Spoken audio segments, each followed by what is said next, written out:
Assalamualaikum warahmatullahi wabarakatuh.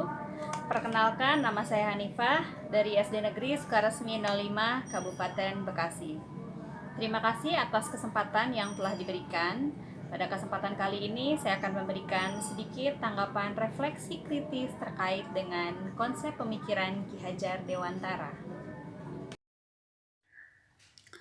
Pendidikan adalah tempat persemaian segala benih-benih kebudayaan yang hidup dalam masyarakat kebangsaan. Ki Hajar Dewantara ini telah membuat sebuah koneksi yang tidak terpisahkan antara pendidikan dan kebudayaan. Jadi dua hal ini merupakan satu kesatuan.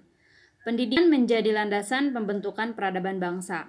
Pekerjaan kita sebagai pendidik di dunia pendidikan bukan berarti menuntut siswa hanya untuk bersekolah saja atau misalnya menghasilkan nilai yang baik saat ujian. Akan tetapi, pekerjaan kita di dunia pendidikan ini adalah untuk menjemput kebudayaan yang kita cita-citakan. Nah, dengan kata lain, pekerjaan kita itu adalah untuk membentuk peradaban, ya. Jadi pendidikan itu memang tidak boleh statis, harus terus berubah, menjawab tuntutan zamannya. Seperti halnya pada sistem tata surya yang tadi sudah dijelaskan pada video oleh Direktur GTK, bahwa jika peredaran planet dalam tata surya berhenti, maka akan terjadi sebuah kekacauan. Nah, perubahan ini adalah hal yang kekal yang harus terjadi. Selanjutnya, ketika kita melakukan pertukaran kebudayaan, bukan untuk menyamakan semuanya, tetapi pertukaran kebudayaan itu untuk menguatkan identitas masing-masing kebudayaan. Dengan demikian, bahwa pendidikan itu harus holistik, harus seimbang, dan tidak boleh timpang. Jika pendidikan dilakukan dengan seimbang, maka menurut Ki Hajar Dewantara ini, yaitu akan adanya kesempurnaan budi pekerti yang membawa anak pada kebijaksanaan. Dengan kata lain, tumbuh kembang anak ini yang holistik akan melahirkan anak-anak yang bijaksana. Kemudian proses pembelajaran yang mencerminkan pemikiran Ki Hajar Dewantara yang menurut saya itu bisa menggunakan langkah-langkah. Pertama, kegiatan mengamati. Misalnya, anak-anak diberi teks bacaan, kemudian membacanya dan ataupun mengamati gambar. Kemudian kedua adalah kegiatan merenungkan. Misalnya setelah mengamati gambar atau mengamati bacaan, terjadi proses perenungan, misalnya mengenai ciri-ciri bentuk apa aja sih yang ada pada gambar tersebut.